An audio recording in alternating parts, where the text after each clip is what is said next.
This is the Lone Crater YouTube. We hope this video helps. You begin by making sure you have the Fedora ISO and a USB stick with at least 4 GB free. Back up any files on the stick.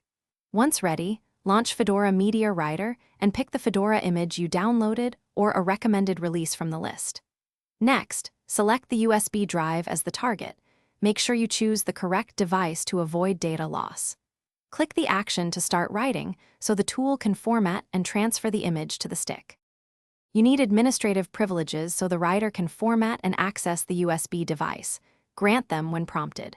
During the write, watch the progress bar and status messages. The tool usually performs a verification step to ensure the image wrote correctly. If you used a custom ISO, verify its checksum, such as SHA 256, before writing. This prevents corrupted media.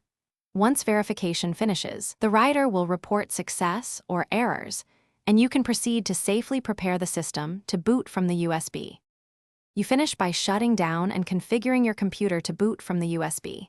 Either change the BIOS or use the one-time boot menu. Once it boots, choose Try Fedora to test the live environment or start the installer to set up Fedora on disk. If the machine won't boot from the stick, try one key troubleshooting tip.